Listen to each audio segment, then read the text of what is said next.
Salutations to those who are young and young at heart. Oremi, Madamfo, Enyi, Salam alaikum, Hola, buena gente, Bonjour, legend, Linja, Dumelang, Murigaboto, Muliwanji, Murigaboto, Makadini, Karibu, Mwakaitawani, Munotambere. Welcome to Blackview SDA online platform. This is a place where your soul will find rest. Did you know every Wednesday and Friday at 6:15 p.m. we have consistent midweek prayers? Not only that, during the day from Monday to Friday, if you need a soulful song, please tune into our platform and indeed you'll find rest for your soul. On Sabbath, which is Saturday, we have services from 8:30 right up to 6 p.m. What do you expect to find? We have got the church at study, Sabbath school, music, it's story time. Even our little ones, the children, will find solace on Blackview online worship platforms. Yes, not only are they going to receive a powerful sermon for them, but including the songs, and they'll sing the songs of Zion in the comfort of your home. Yes, you are waiting for the power hour as we receive the beautiful words, the wonderful words that come from the word of God. In the afternoon, we have got powerful discussions, not only for the young, but even for the old, as we prepare this journey on this planet Earth before the sundown. Yes, there is a sermon that will usher you into the new week as you listen to God speak to you. What are you waiting for? Tell your friends about it. Don't forget to join us on YouTube and Facebook. Like our page and subscribe to our YouTube channel. God bless you as we meet on Blackview online worship platform. Nobody can stop me. Don't you wanna go? I'm going there. Nobody can stop me. Tenzi mucha zwano imba shepa mangwa nani dino namata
Kwasai vana vaMwari muzita raJesu tenzi namuponesi wedu, amen.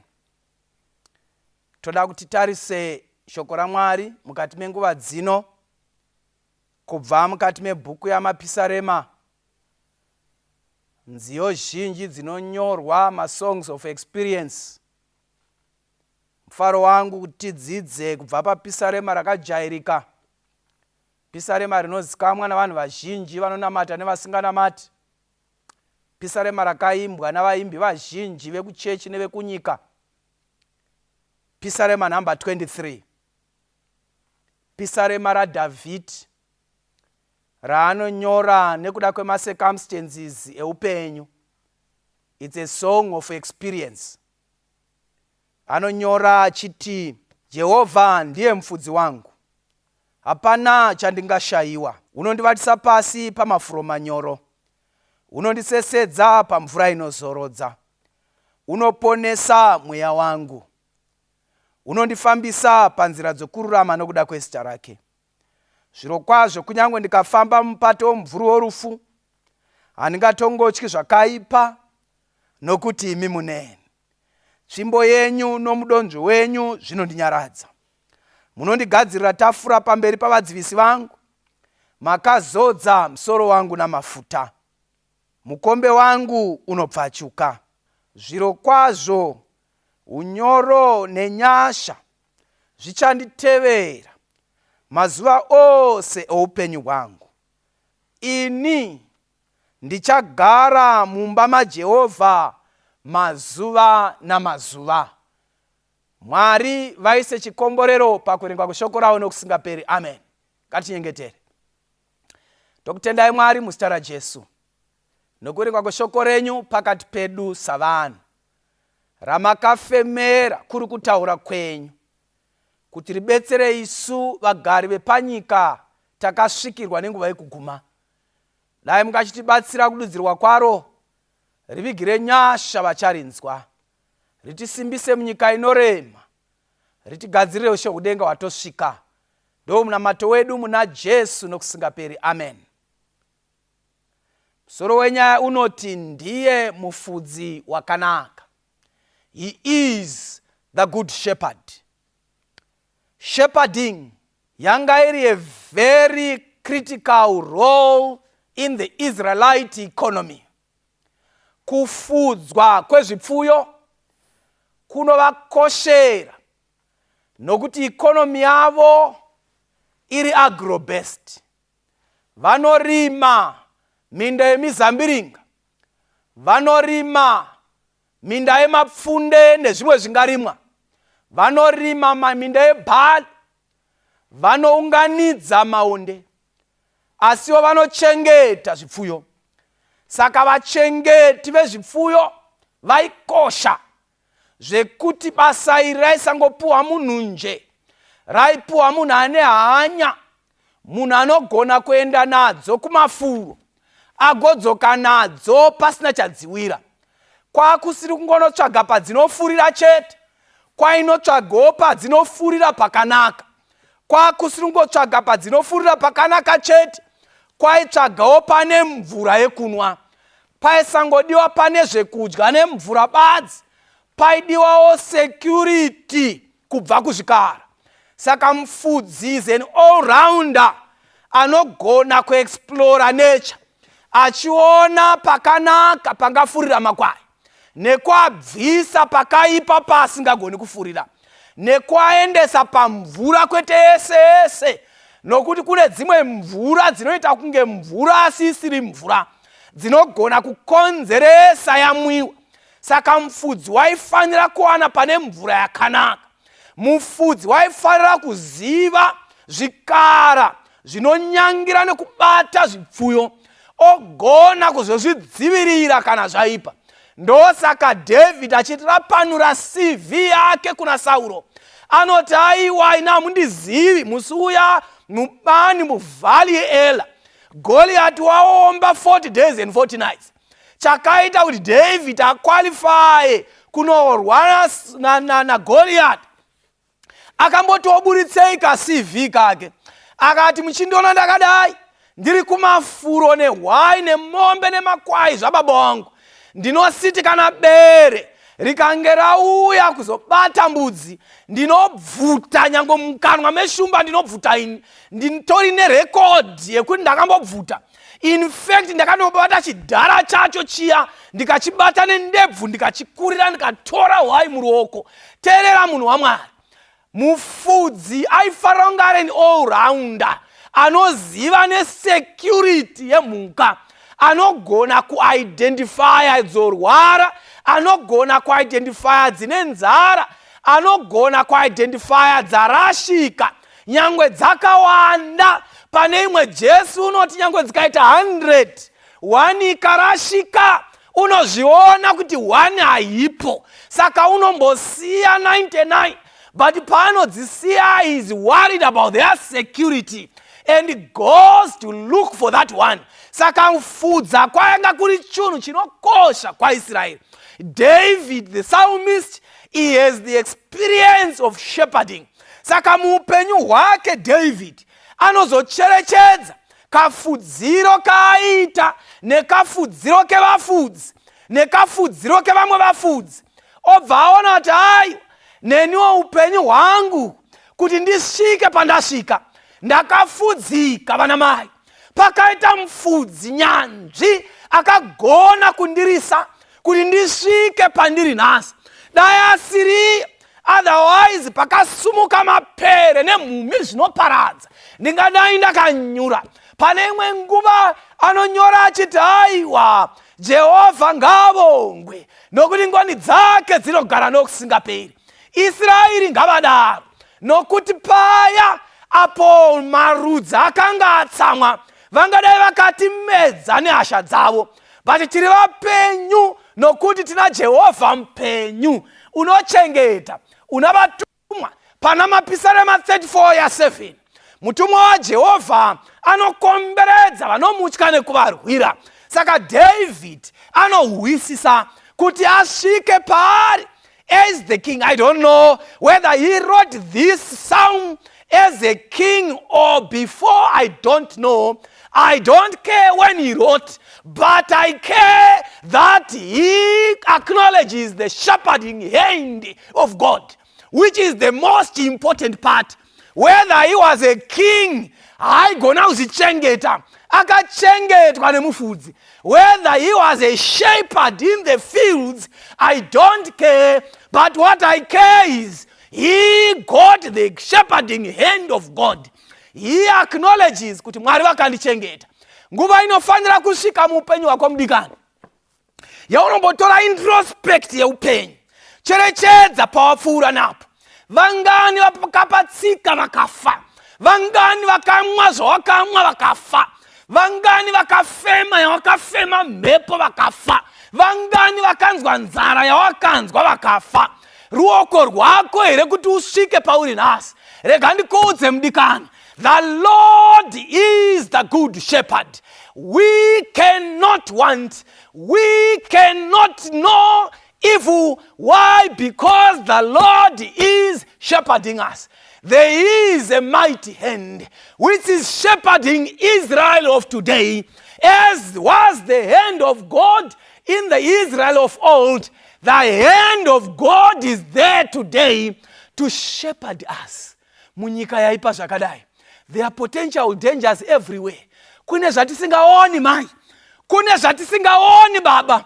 Nyangwe mukaenda kuna vanovheneka, kune zvavasingaoni zviripo zviri real, because anonyora po achitaura kuna Colossians anoti whether masimba anoonekwa nyangwe asingaonekwi, zvinoonekwa nezvisingaonekwi, zvatoziva nezvatisingazivi, he is above and everything holds in him.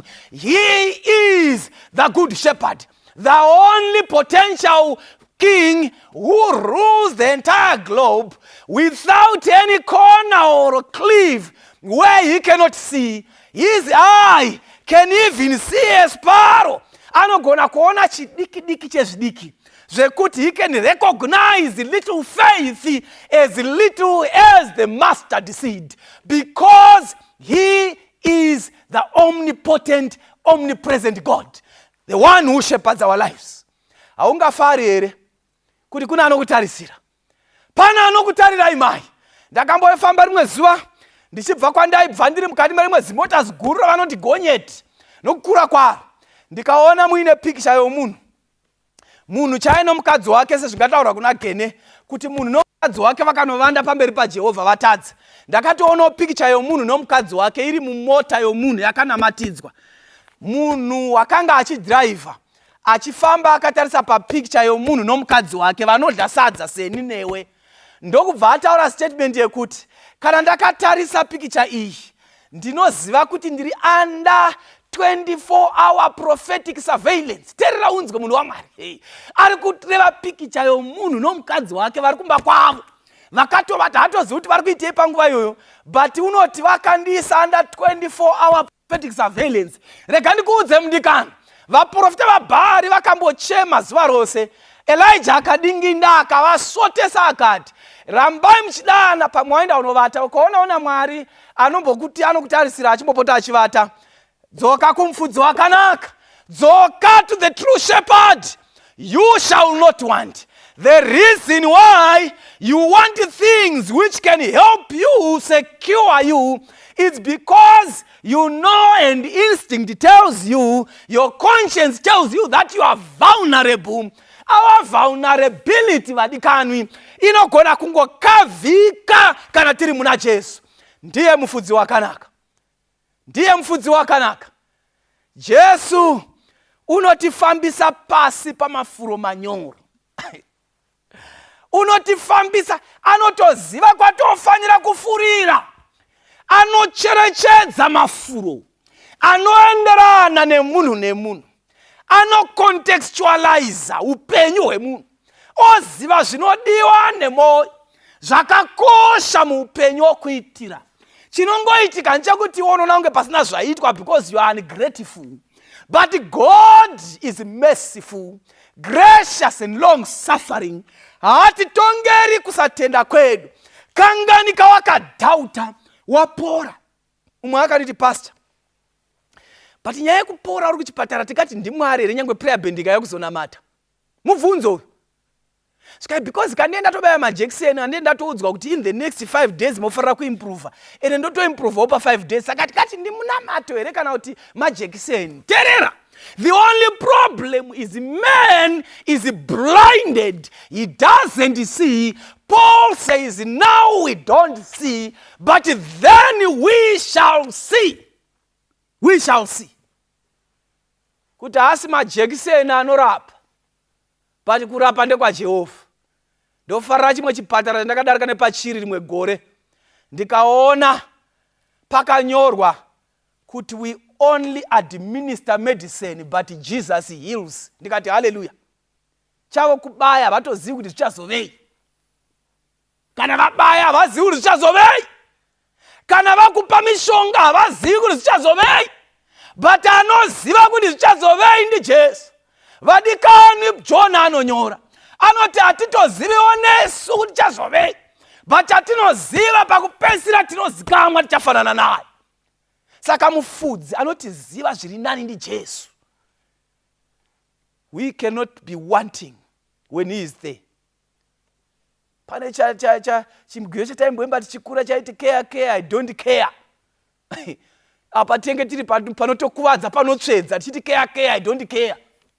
But rega ndikuudze wega anogona kuti care, I don't care ndiana Jesu. Kana usina Jesu, you better care, because all of the ground is sinking sand. You may appear secure, but let me assure you, slowly and sure, you are sinking. Even though the Titanic was big as it was, slowly but sure, it sank and sank deep and deeper that even the occupants never survived. You may appear secure with all the security, with all the health, but without Jesus, the good shepherd, you are vulnerable. You sink slowly but sure. Because any other ground risina Jesu is but sinking sand. Jesu ndiye mfudzi. Jesus walks us and leads us to still waters. Besides the still waters, in the hassles of life, mukukundikana nokunetsa kwa upenyu, Jesus leads. All the way, my Savior leads me. Kwese kwandinoenda, Jesus leads. Waifanira kuti semutende. pese pandiri, Jesus is with me. Blessed assurance, Jesus is mine. Ndozvaifanira kuita, because he is a sure shepherd. He knows the terrain of the journey. He walked it. He knows the thick of the thickets. If the lamb is stuck, he has a rod, he has a staff to unstuck it from there. He can bring it out. He can pull it out. He can pull you out. Even when you are stuck, he knows. Tamba naye. Gara pedo naye. Ndiye mufudzi. He is only the good shepherd. Kune zvimwe zvivafudzi zvakafanana nesu tichifudza mombe kumusha. We are not good shepherds. Because zvataidziitisa ng'ombe dzacho kumafuroko zvazvakaoma. Ndinorangarira pamwe, when I remember very well vividly, pataiendesa mabhuru tichinoakomberana torova kusvika rasvetuka kubva pamusoro pakakwirira, tichifara bhuru rasvetuka richiwira seri. Bad shepherds. But he cares. Kana Jesu achifudza une hanya, he cares. Anokufambisa through the valley of the shadow of death. Pakati pemupato womumvuri werufu. Ndinofarira mufudzi uyu. Haasi kuti there are no dangers around. Rimwe zuva ndakaona chimwe chiWhatsApp whatever zvinogadzirwa navakomana mazuva ano, vachida kuedza kuburitsa kapicture kekuti even though I walk in the valley of the shadow of death, I fear no evil. Kunyangwe ndikafamba mupato womumvuri werufu handityi. Vanga vakapikicha cuts ichifamba nepakati pemupata panga paine mazimbwa aya ane muromo wekuti ukangoona muromo wayo unomerera. Kune dzimwe imbwa dzokuti ukangoiona muromo wayo chete unobva wamerera nekutya. Dzakadaro idzodzo dzakaungana dzakanyena makuburidza mazino. And I know the smile of a dog is not a deceptive smile. It's a sure one. When it smiles, it's telling you that it wants to bite. Dzakanyena amaimbwa. But katsi yanga ichifamba nepakati ndo yanga yakaiswa tumashoko tunoti, even though I walk through the valley of the shadow of death, I fear no evil. Kufamba munyika zvirava kuti there are no potential dangers. But care, I don't care. Why? Because with Jesus, I may appear vulnerable, but with him, security is sure. Even at night, with Jesus, kana ndamanikidzika, kwete ndazvipinza munjodzi, but kana ndamanikidzika, security is sure. Pane patakavata, pataifarira kusamuka, but Jesu akatichengeta. Kune vakasvika padzimba dzedu, unozviziva here kuti vakashayiwa pekupinda, nokuti Jesu unochengeta. Mutumwa waJehovha unokomberedza vanomutya nokuvarwira. The good shepherd is Jesus. He is the good shepherd. I fear no evil. Pane mufana wechidiki anonzi akanga ari mundege, ndege ichibhururuka, ndokubva paita zvinoitika mudenga kuti ndege haichafambi zvakanaka. Upenyu hwevanga vari mundege ukaenda panjodzi. Vanofambisa ndege vakadaidzira chidaidziro chekuti there is an emergency. Saka tirikuda kutsvaga pekuita emergency landing.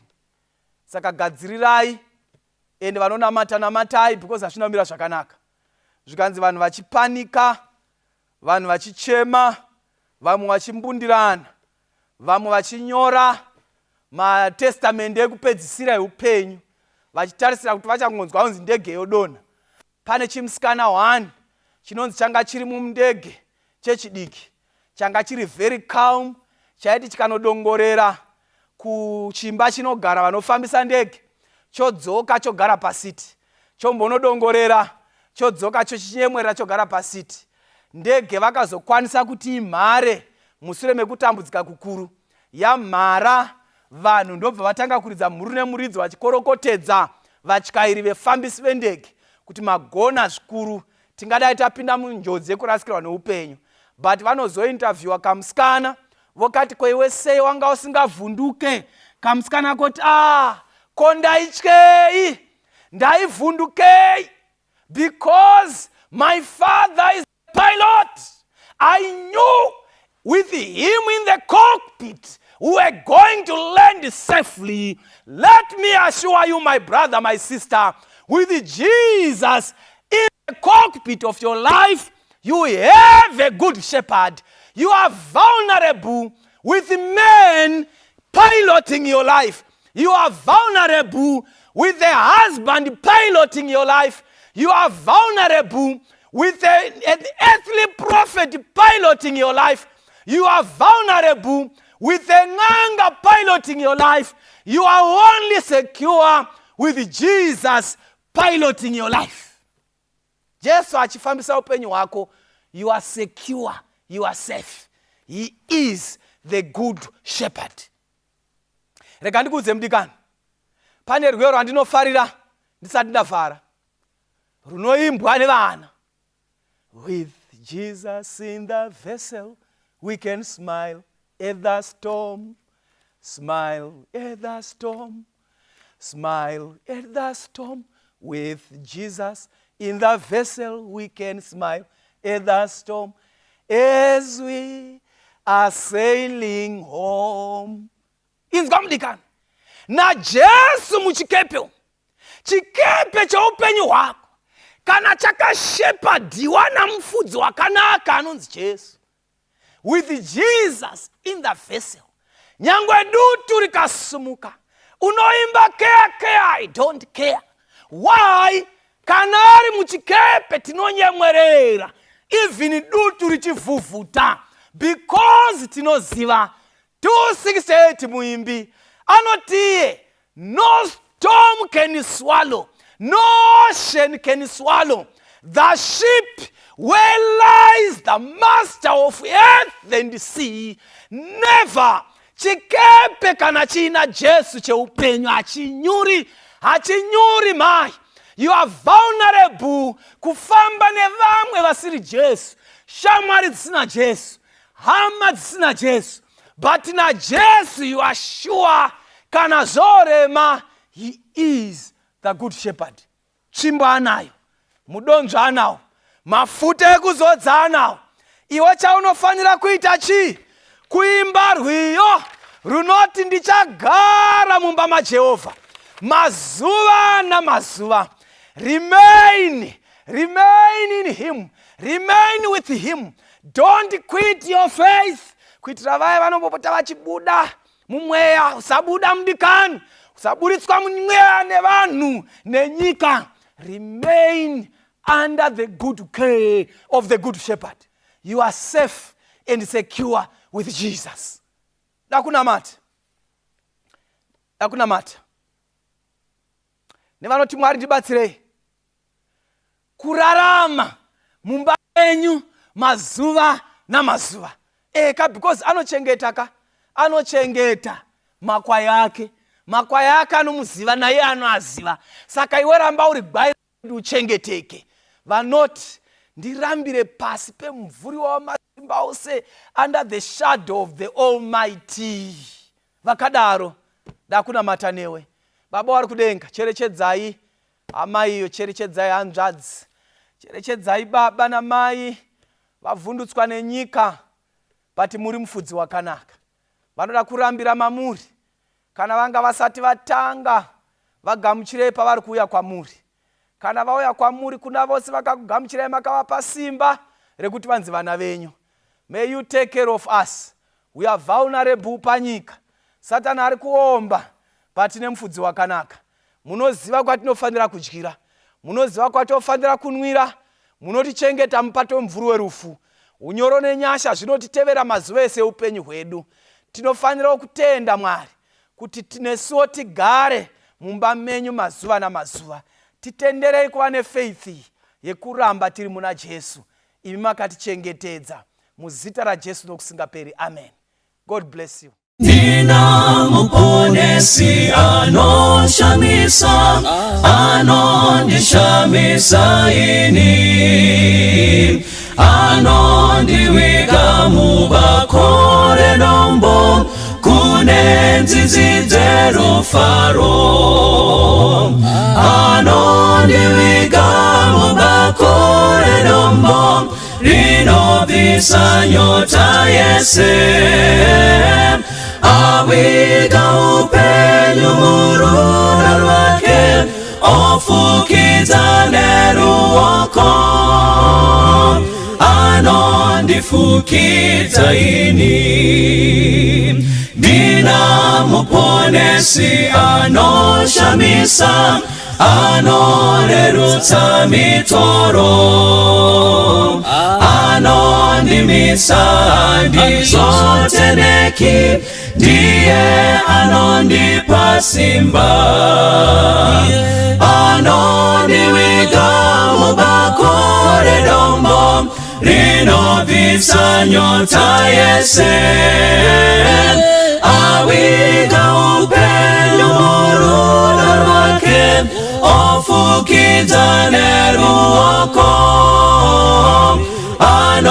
anondifukidza ini nguva dzese anondikomborera ndozadzwa nembiri yake mbiri kuna Mwari ndomuimbira ndiye mununuri wangu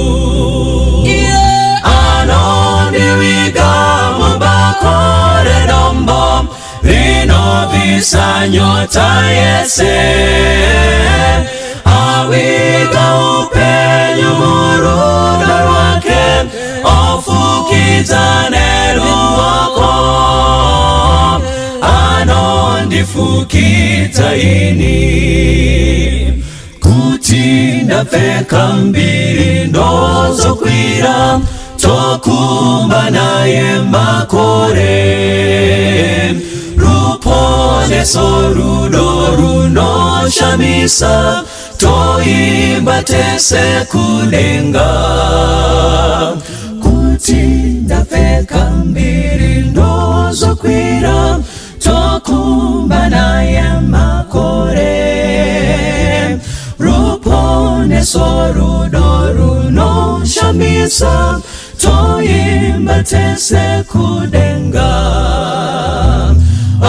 anondiviga mubakore dombo rinovisa nyota yese awiga upenyu muruna rwake ofukidza neruoko anondifukidza ini anondiviga mubakore dombo rinovisa nyota yese awiga upenyu muruna rwake ofukidza neruoko anondifukidza ini anondifukidza ini anondifukidza ini anondifukidza